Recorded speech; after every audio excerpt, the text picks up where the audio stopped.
గుంటూరు జిల్లాలో కూడా విషాదం చోటు చేసుకుంది.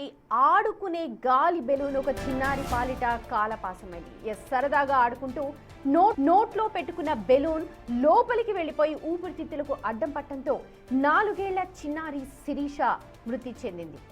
పెద్ద కాకానిలో నివాసం ఉంటున్న శిరీష అనే 4 ఏళ్ల పాప ఇంట్లో బెలూన్తో ఆడుకుంటూ ఉంది. అయితే ప్రమాదవశాత్తు దాన్ని ఊదుతూ మింగేసింది. ఆ బెలూన్ కాస్త గొంతులో అడ్డుపట్టడంతో పాప శ్వాస తీసుకోలేక ఒక్కసారిగా అపస్మారక స్థితిలోకి వెళ్లిపోయింది. ఆందోళన చెందిన కుటుంబ సభ్యులు వెంటనే చిన్నారిని గుంటూరు జీజీహెచ్కి తరలించారు. అత్యవసర విభాగంలో వైద్యులు పాప గొంతులో చిక్కుకున్న బెలూన్ని బయటకు తీశారు. కృత్రిమ శ్వాస అందించేందుకు కూడా శతవిధాలా ప్రయత్నించారు. కానీ అప్పటికే జరగకూడని నష్టం జరిగిపోయింది. చిన్నారి శ్వాస ఆగిపోయింది అంటూ వైద్యులు నిర్ధారించారు. సో ప్రతి ఒక్కరు కూడా అప్రమత్తంగా ఉండాలి. బెలూన్తో చాలా మంది ఆడుతూ ఉంటారు. బెలూన్స్ ప్రతి ఒక్కరి పిల్లలకి ఇష్టంగానే ఉంటుంది. కానీ ఎప్పుడు ఎలాగా మనకు ఇది శాపంగా పరిణమిస్తుందో చెప్పలేం. చూడొచ్చు, గుంటూరు జిల్లాలో చోటు చేసుకున్న ఘటన ఇది. బెలూన్ ఊదుతూ అది ఒక్కసారిగా లోపలికి ఊదేసింది. బయటకు ఊదకుండా ఆ లోపలికి వెళ్ళిపోయింది. బెలూన్ అంతా కూడా ఒక్కసారిగా ఊపిరితిత్తుల్లో చిక్కుకుపోయింది. శ్వాస ఆడక అపస్మారక స్థితిపై ప్రాణాలు విడిచింది శిరీష. మా ప్రతినిధి మణికుమార్ ఉన్నారు అప్డేట్స్ అందించడానికి. మణికుమార్, నిజంగా చాలా బాధాకరమైన విషయం. కుటుంబ సభ్యులు ఏం చెప్తున్నారు?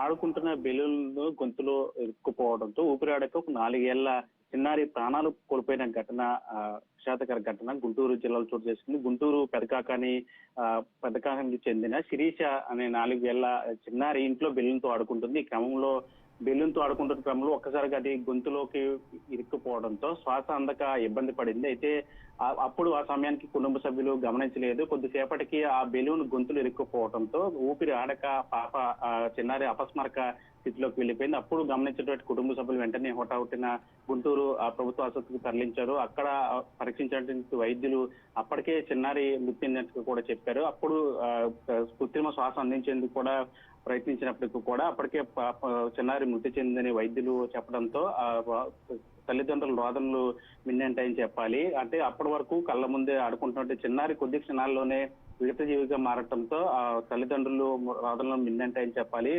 అదేవైపు ఈ ఘటనతో అటు పెదకాకాని గ్రామం అంతా కూడా విషాద స్థాయిలో ఉన్నాయి. డాక్టర్లు కూడా సూచిస్తూ ఉన్నారు, ఇటువంటి ఘటనలు జరిగిందంటే చిన్న చిన్న వస్తువులు కావచ్చు, బెలూన్లు కావచ్చు, ఇట్లాంటివన్నీ కూడా చిన్నపిల్లలు ఆడుకుంటున్న సమయంలో తల్లిదండ్రులు ఖచ్చితంగా పర్యవేక్షణ ఉండాలి, వాటిని గమనిస్తూ ఉండాలి. లేని పక్షంలో ఎట్లాంటి ఘటనలు జరిగితే తల్లిదండ్రులు కూడా చిన్నారులు ఆడుకున్న సమయంలో ఇట్లా జాగ్రత్తలు తీసుకోవాలి. లేని పక్షంలో ఎట్లాంటి ఘటనలు జరుగుతుందని చెప్పి డాక్టర్లు కూడా సూచిస్తున్న పరిస్థితి కనిపిస్తుంది. ఏదేమైనప్పుడు కూడా ఒక 4 ఏళ్ల చిన్నారి గొంతులో బెలూన్ ఇరుక్కుపోవడంతో అపస్మారక స్థితిలోకి వెళ్లి ప్రాణాలు కోల్పోయిన ఘటన అయితే అటు పెద్దకాకాని గ్రామంలో విషాదం చోటు చేస్తుందని చెప్పాలి. రైట్ మణికుమార్, చూడొచ్చు, పెద్ద కాకానిలో చోటు చేసుకున్న విషాదం అది. బెలూన్ ఊదుతూ బయటకి ఊదే గాలి లోపలికి పీల్చడంతో ఒకసారిగా బెలూన్ ఊపిరితిత్తులో ఇరుక్కుపోయి ప్రాణాలు విడిచిపోయింది. సో ప్రతి ఒక్కరు కూడా జాగ్రత్తగా ఉండాలి ఈ ఘటన చూశాక. ఇక